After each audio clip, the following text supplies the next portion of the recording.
Draga deca, sada čitamo priču Prorok Danilo. Vavilonski car Navuhodonosor, koji je odveo u ropstvo žitelje Jerusalima, hteo da ga služe Judejci. On je zapovjedio svojim činovnicima: uzmite sinove od uglednih i bogatih Judejaca. Odaberite najpametnije, najlepše i najspretnije dečake i dovedite ih kod mene.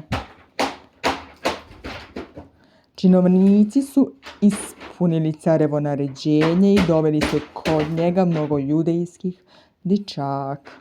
Među izabranicima su se našle i 4 dečaka: Danilo, Ananija, Azarija i Misail.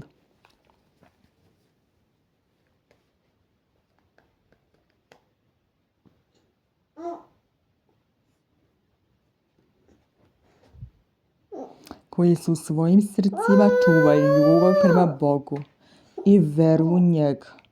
Ovi dečaci su odbili da uzimaju hranu i piće sa carskog stola. Jevrejima prema zakonu nije bilo dozvoljeno da jedu svaku hranu, pa su zamolili da im dopuste da kuvaju povrće i da umjesto vina piju vodu. Zar to može tako? Upitao je nastojnik mladiće.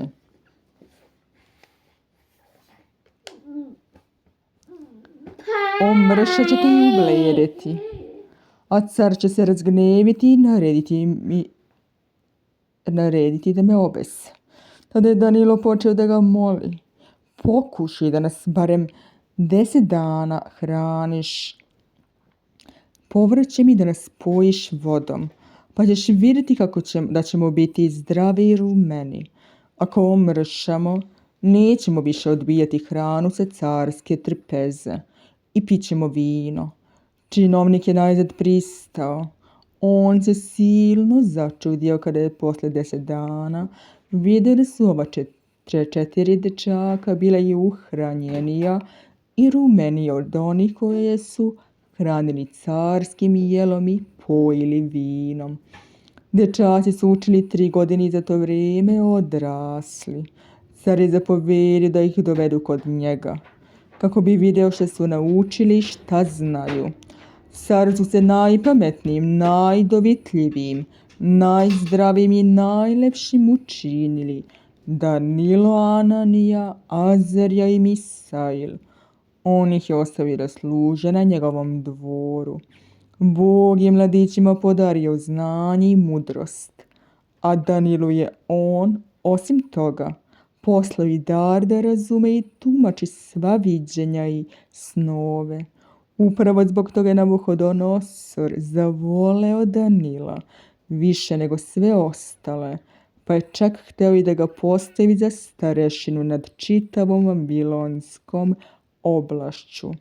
Danilo je međutim zamolio cara da za starešine postavi njegove prijatelje Ananiju, Azariju i Misaila, dok je on sam ostao kod cara na dvoru.